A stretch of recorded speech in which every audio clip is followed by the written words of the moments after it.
नमस्कार, आप देख रहे हैं वीके न्यूज। मैं हूं सुनील राउत। देश के 53वें मुख्य न्यायाधीश chief justice of India justice Suryakant ने सोमवार को राष्ट्रपति भवन में पद की शपथ ली। राष्ट्रपति द्रौपदी मुर्मू ने उन्हें शपथ दिलाई और इसके बाद जस्टिस सूर्यकांत ने सबसे पहले अपने 4 लोगों के पैर छुए और आशीर्वाद लिया।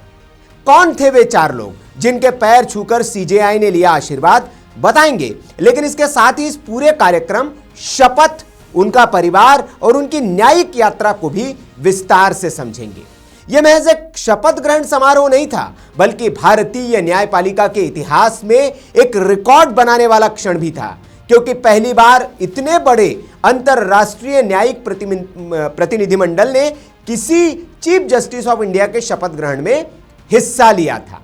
राष्ट्रपति भवन का दरबार हॉल, सैकड़ों मेहमान और देश के शीर्ष जज, यही हुए वो पल जब जस्टिस सूर्यकांत ने चीफ जस्टिस ऑफ इंडिया के तौर पर शपथ ली। 7 देशों Brazil, Bhutan, Kenya, Malaysia, Mauritius, Nepal और श्रीलंका के मुख्य न्यायाधीश भी इस ऐतिहासिक समारोह का हिस्सा बने।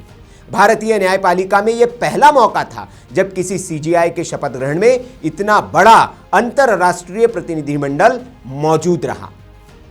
शपथ के बाद जस्टिस सूर्यकांत ने राष्ट्रपति द्रौपदी मुर्मू का अभिवादन किया, पूर्व सीजेआई बीआर गवई से गले मिले और प्रधानमंत्री नरेंद्र मोदी, राजनाथ सिंह और अमित शाह से मुलाकात की।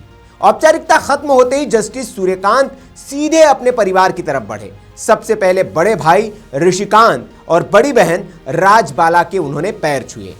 इसके अलावा ससुर राम प्रताप और सास आरती शर्मा का भी उन्होंने आशीर्वाद लिया। यह दृश्य सिर्फ एक औपचारिकता का हिस्सा नहीं था, बल्कि उस पारिवारिक संस्कार की झलक थी जो हरियाणा के गांव पेटवाड़ में जड़ से मिली। अब ये जान लीजिए कि जस्टिस सूर्यकांत हैं कौन। तो आपको बता दें कि उनका परिवार शिक्षा और साहित्य से जुड़ा हुआ है। पिता मदन मोहन शास्त्री संस्कृत के शिक्षक और साहित्यकार थे। मां शशि देवी गृहिणी। बड़े भाई ऋषिकांत सेवानिवृत्त शिक्षक हैं जिनके उन्होंने पैर छुए। दूसरे भाई शिवकांत डॉक्टर है। तीसरे भाई देवकांत आईटीआई से रिटायर्ड है। चौथी सबसे बड़ी बहन जो है वो कमला देवी है। ये तो चौथे तो स्वयं है और सबसे बड़ी बहन जो है इनकी कमला देवी है। और परिवार का सबसे छोटा बेटा जो है वो सूर्यकांत है स्वयं। उनकी पढ़ाई 10वीं तक गांव उनके पेटवाड़ में ही हुई और 10वीं पास करने के बाद पहली बार उन्होंने शहर का माहौल देखा था। भाई बताते हैं कि जब शादी की बात चली तो सूर्यकांत ने साफ कहा था कि दहेज में एक चम्मच भी नहीं लूंगा। 1987 की बात है जब उनकी शादी हुई। जिंद की सविता शर्मा के साथ उन्होंने 7 फेरे लिए, जो बाद में कॉलेज प्रिंसिपल के पद से रिटायर्ड हुई। उनकी 2 बेटियां हैं, मुग्धा और कनुप्रिया। आज भी जस्टिस सूर्यकांत हर साल अपने गांव जाते हैं, स्कूलों के टॉपर्स से मिलते हैं, उनको सम्मानित करते हैं और पूर्वजों के नाम वाले तालाब पर वो जरूर जाते हैं। सीजेआई सूर्यकांत का कार्यकाल लगभग 14 महीने का होगा। वे 9 फरवरी 2027 को रिटायर होंगे। इस दौरान वे सुप्रीम कोर्ट कॉलेजियम के हेड होंगे। 5 जजों का कॉलेजियम होता है। जजों की नियुक्ति और हाईकोर्ट के ट्रांसफर पर इसकी बड़ी भूमिका होती है। 3 सदस्यों वाले हाईकोर्ट कॉलेजियम के भी प्रमुख सदस्य होंगे। उनके कार्यकाल में एक बड़ा बदलाव तब आएगा जब जस्टिस जेके माहेश्वरी जून 2026 में रिटायर होंगे। न्यायिक फैसले अगर उनके बात करें हम तो बड़े और ऐतिहासिक निर्णयों का उन्होंने रिकॉर्ड बनाया है। जस्टिस सूर्यकांत ने 1000 से ज्यादा फैसलों में उनका हिस्सा रहा, एक तरह से वो प्रतिभागी रहे। उनके बड़े और चर्चित फैसले अगर हम बात करें तो आर्टिकल 370 हटाने के फैसले को बरकरार रखने वाला फैसला जो 2023 में आया था वो जस्टिस सूर्यकांत की बेंच ने ही दिया था। देश में संवैधानिक चर्चा का केंद्र जो है ये मामला बना रहा था। इसके अलावा डेरा सच्चा सौदा का जो केस था 2017 में जो केस आया था उसमें भी इन्होंने प्रमुख भूमिका निभाई, जो जेल हिंसा के बाद डेरा को खाली करवाने का आदेश देने वाली जो फुल बेंच थी उसका ये हिस्सा थे।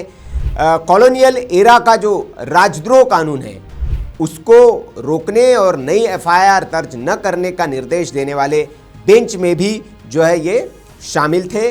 और इसके अलावा बार एसोसिएशन में महिलाओं के लिए 1/3 आरक्षण का जो फैसला था महिला प्रतिनिधित्व को सुनिश्चित करने वाला महत्वपूर्ण आदेश जो था वो इन्होंने ही दिया। इसके अलावा एएमयू केस जो अल्पसंख्यक दर्जे की बहस को दोबारा जो खोला, उस जो 1967 के फैसले को खारिज करने वाली जो संविधान पीठ थी उसका भी ये हिस्सा थे। पेगासस स्पाईवेयर केस जो गैर कानूनी निगरानी के आरोपों की जांच के लिए स्वतंत्र एक्सपर्ट पैनल बनाने का जो आदेश दिया था उसमें भी ये थे। बिहार एसआईआर केस जो 65 लाख मतदाताओं के नाम हटाए जाने पर पूरी डिटेल सार्वजनिक करने का जो आदेश दिया उसमें भी जस्टिस सूर्यकांत थे। मूल्य और आदर्श एक जड़ से जुड़ा हुआ न्यायाधीश, ये परिवार इनका बताता है कि चारों भाइयों के नामों में कांत इसलिए रखे गए ताकि जातिगत पहचान हट सके। आप देखेंगे कि चारों भाइयों के नाम मैंने शुरू में बताया आपको कि सबके अंत में कांत लगा है और समाज में एक समानता का संदेश जाए। पिता हमेशा कहते थे व्यक्ति की पहचान उसके काम से बनती है, जाति से नहीं। यही सोच जस्टिस सूर्यकांत के कई संवैधानिक फैसलों में भी आपको दिखती है।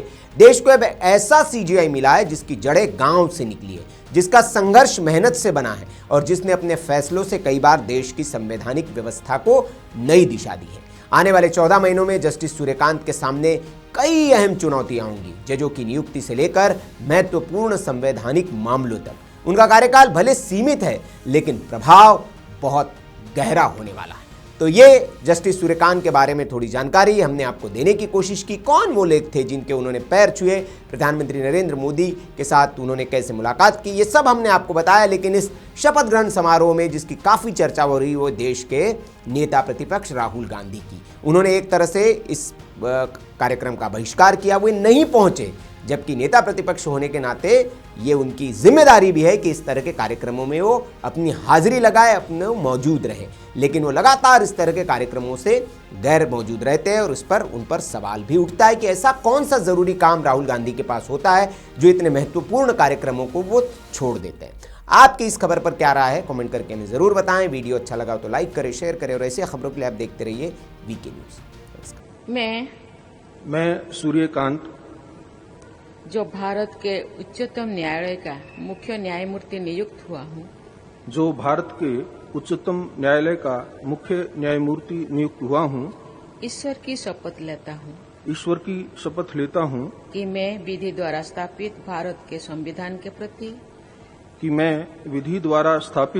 भारत के संविधान के प्रति सच्ची श्रद्धा और निष्ठा रखूंगा। सच्ची श्रद्धा और निष्ठा रखूंगा। मैं भारत की प्रभुता और अखंडता अक्षुण्ण रखूंगा। मैं भारत की प्रभुता और अखंडता अक्षुण्ण रखूंगा। तथा मैं सम्यक प्रकार से और श्रद्धापूर्वक तथा अपनी पूरी योग्यता, ज्ञान और विवेक से तथा मैं सम्यक प्रकार से और श्रद्धापूर्वक तथा अपनी पूरी योग्यता, ज्ञान और विवेक से अपने पद के कर्तव्यों का भय या पक्षपात, अनुराग या द्वेष के बिना पालन करूंगा।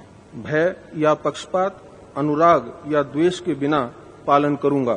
तथा मैं संविधान और विधियों की मर्यादा बनाए रखूंगा। तथा मैं संविधान और विधियों की मर्यादा बनाए रखूंगा।